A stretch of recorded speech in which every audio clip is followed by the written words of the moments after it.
Les éditions du Roi Barbu présentent Le Dernier Bonhomme de Neige, écrit par Cédric Allégret et lu par Pierre Casadei.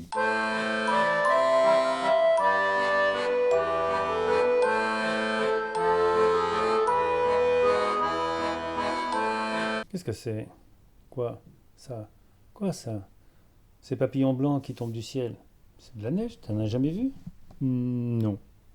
Les deux enfants qui devisaient ainsi s'appelaient Zoé et Léo. La première venait d'un lointain pays où on en avait appris à se méfier de tout ce qui tombe du ciel.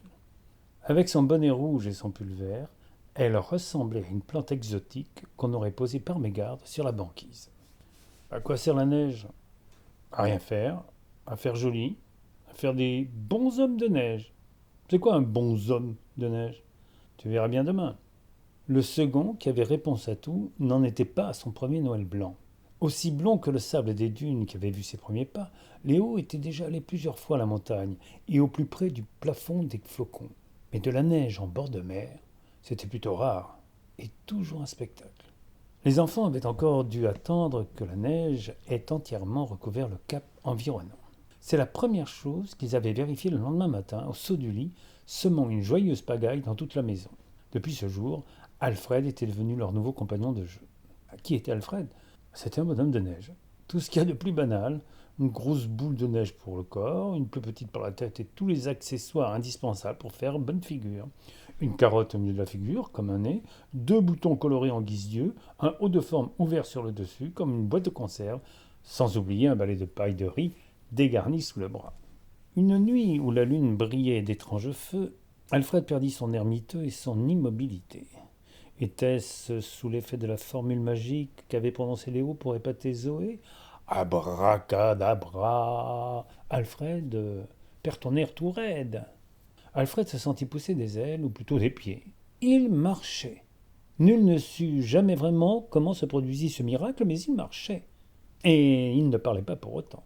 Il faut dire que, toujours en balade aux quatre vents et sans écharpe, il avait attrapé une extinction de voix. Le jour, il gardait la pose, immobile dans le jardin, affrontant courageusement les batailles de boules de neige des enfants et les oiseaux nichés dans son chapeau. Mais la nuit tombée, il quittait son socle de neige tassé et parcourait les campagnes d'alentour. Il rendait visite à tous ses compagnons tombés de la dernière neige. Il côtoyait aussi bien des aristocrates guindés que des ouvriers en bleu de travail ou des rockers, un manche de guitare à la main.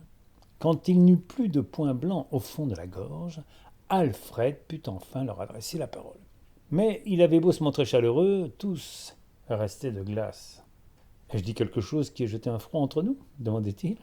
Personne ne lui répondait. Une fois où il déclarait sa flamme à une bonne femme de neige, il crut voir couler une larme sur sa joue. Ému, il prit sa main dans la sienne. Elle était moite comme celle d'une jeune fille trop timide ou malade. Effectivement, plus il la regardait dans le bleu des boutons, plus il la trouvait amaigrie et couverte de sueur. Quand Alfred comprit que le dégel de printemps arrivait déjà, il sentit son cœur fondre, et la larme qu'il versa fut de tristesse. Alors Alfred continua son petit bonhomme de chemin de bonhomme de neige. Désormais, il devait se cacher du soleil, comme les vampires fuient la lumière du jour. Fort heureusement, il n'en croisa jamais sur son chemin. C'est bien connu que ces personnages n'existent que dans les histoires. Alfred vivait bien au frais dans le grand congélateur du garage, bercé par le ronronnement du compresseur. Zoé et Léo crurent que l'on avait kidnappé leur bonhomme de neige. Ils étaient si inconsolables qu'Alfred sortit de sa cachette. Un jour, les enfants attendaient sagement leurs parents à la maison. D'abord surpris, ils écoutèrent son histoire, puis ils fêtèrent leur retrouvaille en mangeant des tas de glace. De loin le plus gourmand de tous, Alfred en avala à se rendre malade. La gamme des parfums engloutis était si étendue qu'il ressemblait à un arc-en-ciel. Ainsi passèrent les jours, les semaines, les mois et les saisons. En été, la famille partit dans le sud, où il fait toujours très chaud. Les enfants embrassèrent Alfred en lui promettant de lui envoyer des cartes postales, pas trop ensoleillées, en cachette de leurs parents.